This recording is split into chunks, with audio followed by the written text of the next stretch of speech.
Buenas tardes. Bienvenidos al webinar del curso Proyectar estructuras de madera que desarrolla Tecma. En primer lugar, me gustaría presentarme. Mi nombre es Abel Vega, soy ingeniero de montes por la Universidad de Santiago de Compostela y mi ámbito de trabajo pues, es la tecnología de la madera y la madera estructural. Dentro del campo de la investigación y el trabajo desde hace pues, algunos años. Bien, este curso se presenta pues, como una introducción al mundo de la madera aplicada al sector de la construcción. Es decir, a comprender el lugar que ocupa la madera pues, como material estructural, bueno, o no estructural, ¿no? Aunque se basará el curso más en sus propiedades estructurales.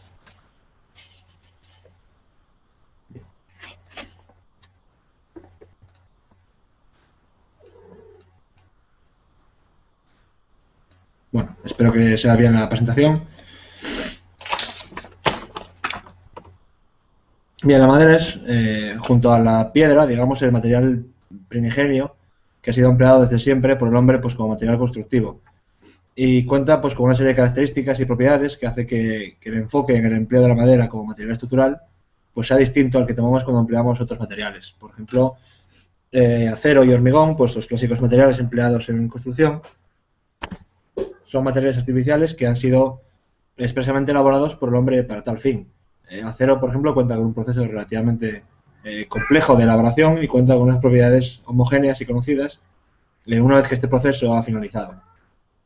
Es, por tanto, un material isótropo, es decir, es un material que cuenta con las mismas propiedades independientemente de la dirección en que se considere, ¿no? La madera, en cambio, no es un material específicamente creado para obtener una serie de características. Es decir, no es un material artificial, sino que es un material biológico, pues creado según los parámetros regidos por la naturaleza. Por tanto, las propiedades que tiene la madera como material estructural no son propiedades que el hombre defina y después fabrique el producto en base a eso, no tiene unas propiedades intrínsecas que no son modificables, es decir, en resumen, que la madera, las propiedades de la madera no son otras que las propiedades que necesita el árbol del que proviene. Por tanto, las propiedades de la madera están condicionadas por las necesidades del árbol, ¿no? Las necesidades biológicas del árbol. En primer lugar, su resistencia biológica derivada de la necesidad de soportar pues, ataques biológicos de hongos e insectos, y su resistencia mecánica pues, para aguantar los esfuerzos de viento, nieve y peso propio, principalmente, ¿no? De estas características del entorno donde vive el árbol es donde surgen las propiedades de la madera. Bien, la madera pues, está formada por un conjunto de fibras compuestas básicamente de celulosa, hemicelulosa y lignina. Hay más compuestos, pero fundamentalmente son estos tres los que dan lugar a la madera. Y estas fibras pues, se disponen longitudinalmente. Esta disposición longitudinal de las fibras pues, da lugar a elevadas resistencias en esa dirección de las fibras, es decir, que resistencias altas a esfuerzos en las que la madera trabaja en la dirección de esas fibras. Ante esfuerzos perpendiculares a este sentido longitudinal, es decir, esfuerzos que tiendan a separar esas fibras unas de otras, pues la madera presenta una baja resistencia. Esto es debido sencillamente a que no existen en la naturaleza fuerzas o solicitaciones que actúen en esa dirección. Por lo tanto, el árbol nunca ha necesitado desarrollar mecanismos de resistencia en su proceso evolutivo, ¿no? Ante ese tipo de esfuerzos perpendiculares a la dirección del árbol. Esto que puede parecer, o en principio son inconvenientes, ¿no? Inconvenientes del material, como material anisótropo, es decir, que tiene diferente comportamiento según la dirección en la que se considere,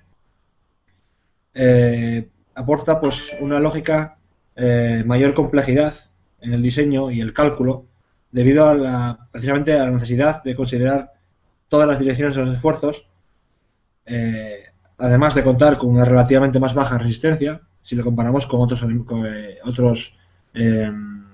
productos como el acero, por ejemplo, ¿no? Pero la madera tiene como ventaja pues, dos aspectos fundamentales. El primero es su relación, la relación entre resistencia y peso propio, que es significativamente mejor que en otros materiales, ¿no? Por ejemplo, el acero cuenta con una resistencia mucho mayor que la madera, pero cuenta también con un peso muy superior. Por tanto, la relación o el ratio resistencia-peso propio, la madera se presenta como el material más eficiente de los que barajamos a la hora de proyectar una estructura, ¿no? Además de esto, tal y como se ve en pantalla, pues la madera cuenta con una característica muy importante desde el punto de vista ambiental, debido a que es un material que, considerando todo el proceso del producto, desde que el árbol está en pie hasta su aprovechamiento, su fabricación o fabricación del producto derivado de madera, su puesta en obra e incluso su vida útil, cuenta con un balance de CO2 negativo, es decir, un balance de dióxido de carbono negativo. ¿Esto qué quiere decir? Quiere decir que no solo no emite CO2 a la atmósfera, como cualquier proceso productivo, cualquier proceso industrial, sino que retiene carbono debido al proceso biológico de formación de la propia madera, cuando la madera es árbol. En el cuadro de la pantalla se ve, vemos por ejemplo un cuadro comparativo de las emisiones de dióxido de carbono en el proceso de fabricación de distintos materiales, donde todos emiten una elevada cantidad de kilogramos de dióxido de carbono equivalente por metro cúbico, especialmente el acero y el aluminio, como puedes ver. Sin embargo, vemos como la madera serrada, digamos el producto primario de la madera para construcción, no tiene emisiones, sino que el balance es negativo, ¿no? Sino que retiene dióxido de carbono. Bien, como decía antes, las propiedades de la madera condicionan los factores que hay que tener en cuenta a la hora de proyectar. En primer lugar, la anisotropía, es decir, ese diferente comportamiento de la madera en función de la dirección considerada es uno de los aspectos fundamentales a tener en cuenta, o el aspecto fundamental a tener en cuenta. Más adelante veremos su influencia, por ejemplo, en sus propiedades mecánicas.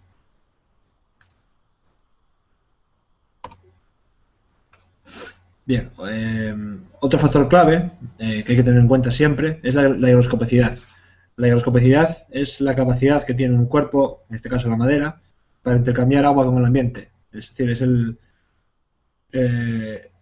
la propiedad que hace que un material intercambie agua y humedad con el ambiente en el que se sitúa.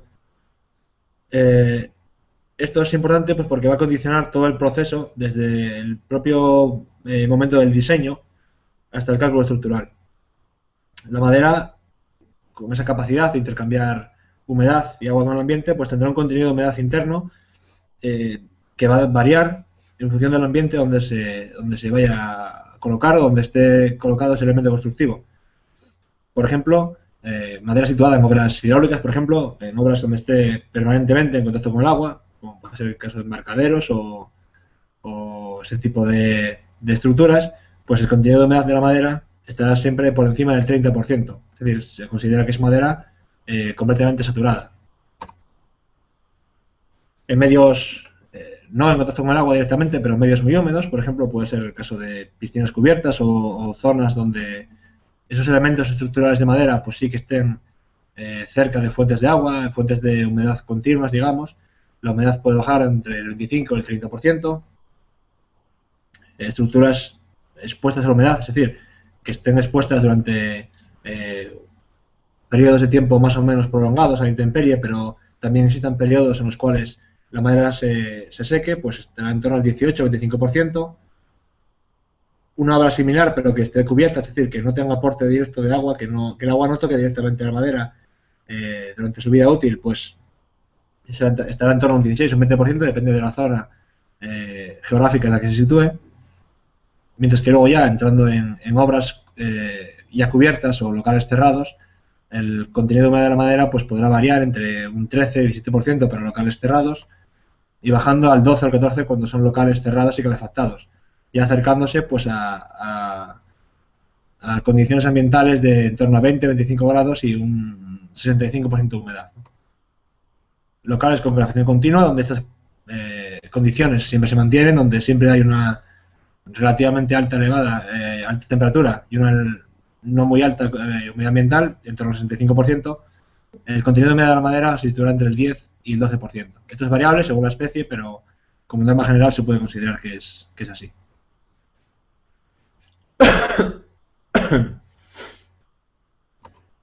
Bien, otra peculiaridad de la madera es la heterogeneidad de sus propiedades. Existe una gran cantidad de especies de madera diferentes. Algunas no son empleadas estructuralmente, pero otras sí. Sus propiedades son claramente diferentes unas de otras. Por ejemplo, en el gran grupo de madera que consideramos coníferas, donde se engloban pues, las especies más utilizadas habitualmente, como son la pícea,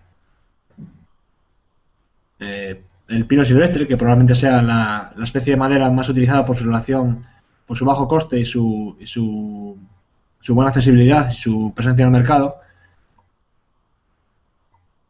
Pino radiata también es una especie bastante empleada. O la abeto. Este grupo de maderas, de coníferas, pues tienen la desventaja, entre comillas, o la peculiaridad de que son maderas que no suelen ser durables, no suelen ser madera que tengan una alta resistencia a las condiciones meteorológicas, a la humedad, al ataque de hongos, con lo cual es necesario en casi siempre que se apliquen pues, tratamientos protectores mediante productos químicos o otro tipo de productos que puedan alargar su vida útil y eviten que se deterioren por ataque de hongos, especialmente en zonas con humedad elevada. Este tipo de maderas suelen quedar restringidas a empleos, a usos donde haya un escaso aporte de humedad, es decir, a interiores o zonas protegidas directamente del agua. Este problema no lo tiene, por ejemplo, otras especies como el castaño, dentro del otro gran grupo de maderas, de especies de árboles que existen, que son las frondosas. El castaño es una especie que tiene unas buenas propiedades mecánicas superiores incluso a las coníferas y además tiene una buena durabilidad natural.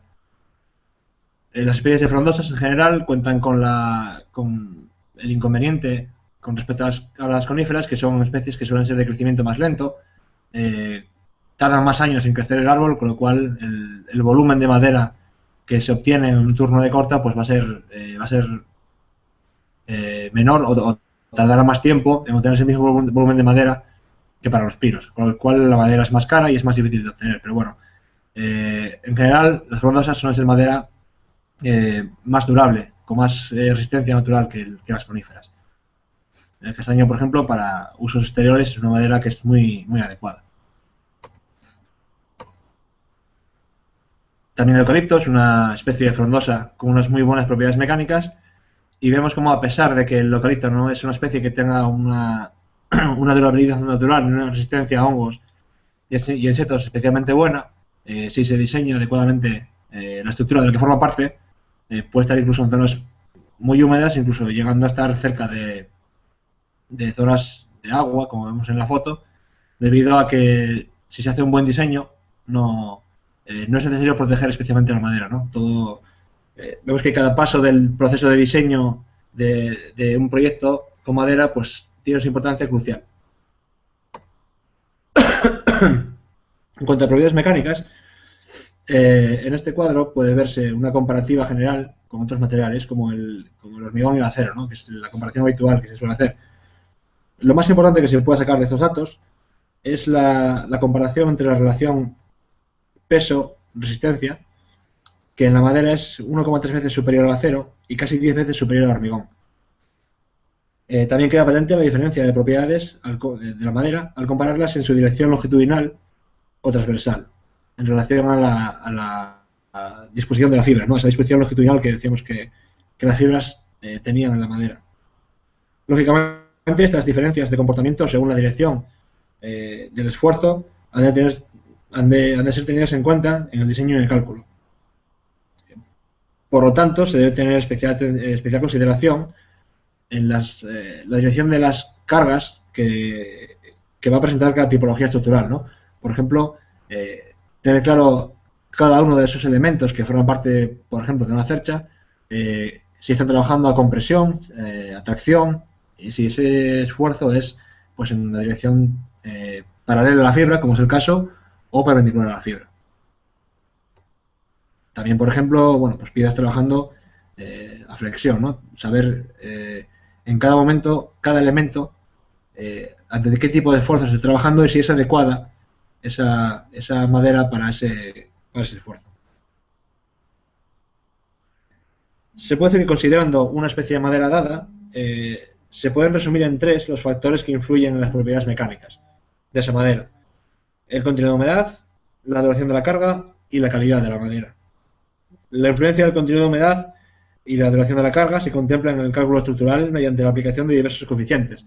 Es decir, que a la hora de calcular una estructura de madera, el propio código técnico ya te está indicando unos coeficientes a aplicar en función del contenido de humedad de la madera o del contenido de humedad que va a tener la madera puesta en obra y la duración de su carga, ¿no? Entonces, esos dos factores ya están contemplados en el cálculo y ya están las cargas debidamente mayoradas para tener en cuenta ese riesgo, ¿no?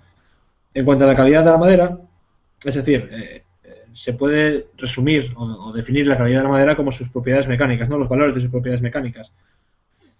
Estas se clasifican en lo que se denomina el sistema de clases resistentes.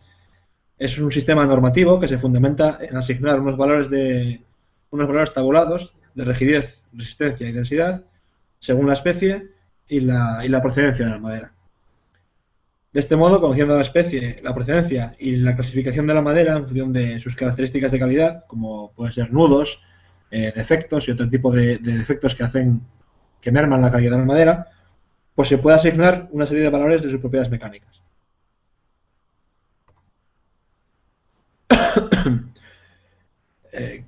Claro, estos valores son necesarios para afrontar el cálculo estructural, el cual se está basando o se basa en la normativa que veis en pantalla. En España, el documento o los documentos que a seguir son los correspondientes al Código Técnico de la Edificación, que cuenta desde hace unos pocos años pues, con un documento específico para madera. Hasta la aparición de este documento, pues la referencia era el Eurocódigo 5, con el cual el Código Técnico, el documento de madera del Código Técnico, cuenta con grandes similitudes. Pero bueno, se encuentra adaptado a la normativa nacional y está englobado dentro de los documentos que dan lugar al conjunto de normativas que dan lugar al Código Técnico.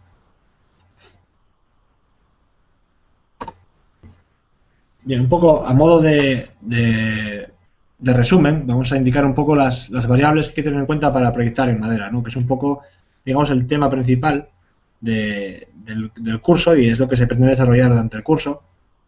Aparte de las nociones más básicas de cálculo estructural que se ven al final, pues es tener bien en cuenta, ¿no? Y llegar a comprender cuáles son las principales variables que hay que tener en cuenta para proyectar a la hora de proyectar con madera. En primer lugar, obviamente, la especie. Tenemos que identificar qué especie de madera estamos utilizando, sea primero una especie de coníferas o de frondosas, las cuales tienen grandes diferencias. Hay que saber elegir qué especie de madera es más adecuada para según qué uso y según qué objetivo buscamos en la estructura. Como dije antes, existe gran cantidad de especies. Vemos dos cuadros con especies de coníferas y especies de frondosas.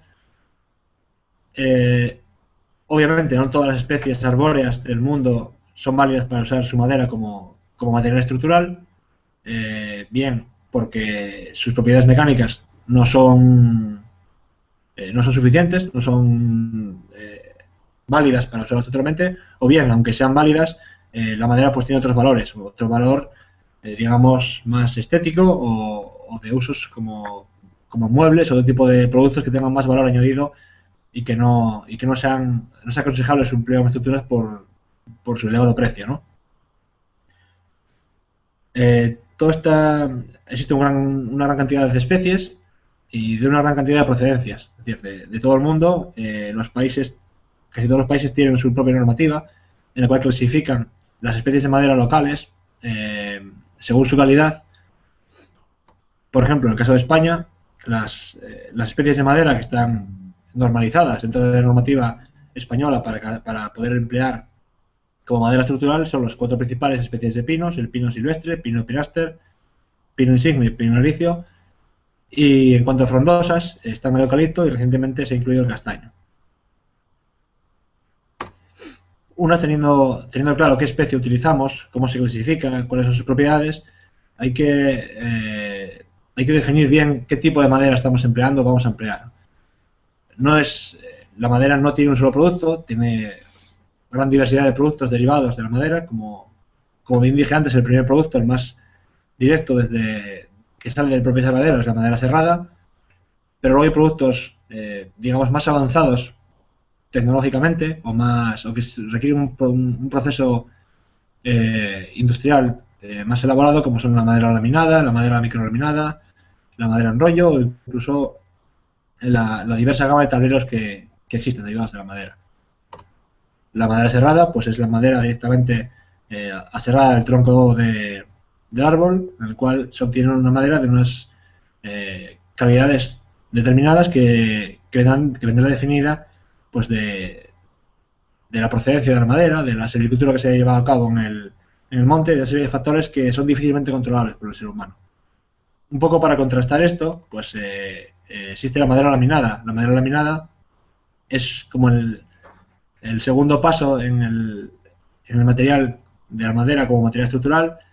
La madera laminada se consigue encolando piezas de madera serrada por sus caras y por sus extremos, de forma que se consigan piezas o vigas o elementos de madera mucho más grandes de las que se pueden hacer con madera serrada y de una calidad superior, debido a que al cortar la madera serrada estamos saneando las partes más desfavorables y dejamos madera realmente de buena calidad que luego encolamos para obtener un producto de una elevada calidad estructural, ¿no? Tanto la madera serrada como la madera laminada cuenta con un proceso de diseño y cálculo, digamos, más o menos parecido, pero cuenta con diferencias a la hora de conocer sus propiedades. Una vez tenemos la especie y el tipo de madera, es importante definir la clase o clases de servicio en las que la madera va a estar asignada dentro de un proyecto en concreto, ¿no? Muchas veces una obra no solamente tiene madera con una clase de servicio, sino que cada elemento de esa obra puede tener una clase de servicio diferente. Desde la clase 1, que es madera situada en el interior, sin aporte de agua, sin riesgo evidente de alto contenido de humedad y por tanto de pudrición, pasando por la clase 2 hasta la clase 3, que son clases con madera a la intemperie, que requieren una protección tanto por diseño como en algunos casos protecciones a mayores, protecciones por ejemplo con productos industriales, productos químicos o impregnación con autoclave.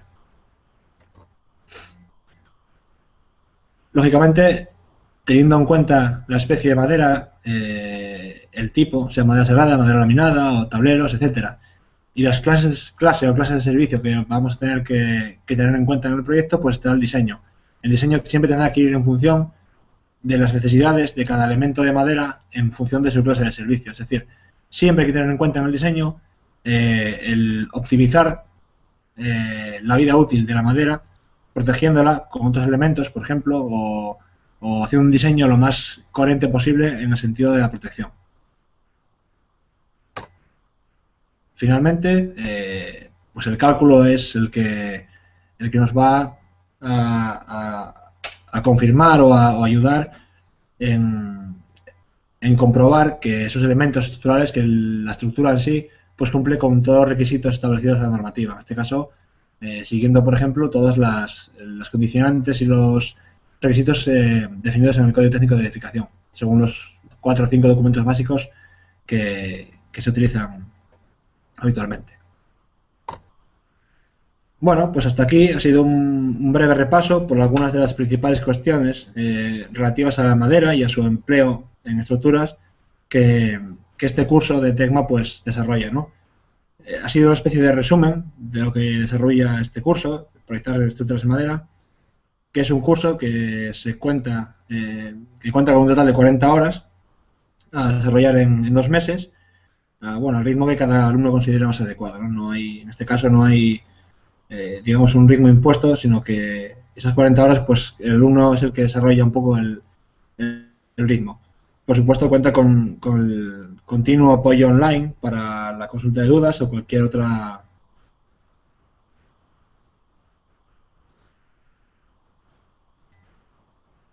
cuestión perdón, pues relativa a la temática del curso. Este curso está certificado por el Colegio de Ingenieros Agrónomos de Castilla y León y Cantabria y cuenta con 2 tutores, yo soy uno de ellos, que somos trabajadores del Centro Tecnológico Forestal de la Madera de Asturias. Pues bien, nada, a partir de ahora podéis plantear cualquier cuestión relativa a lo que se ha expuesto acerca de la temática del curso. Eh, Podéis plantear cualquier duda mediante el hashtag que os han indicado en Twitter. Estaré para intentar responder lo mejor que pueda. Y bueno, de cualquier modo, pues quedamos a vuestra disposición para recibir cualquier duda o cuestión mediante el correo electrónico, que tendréis acceso en la propia página web de Tecma. Pues bueno, sin más, un saludo y buenas tardes.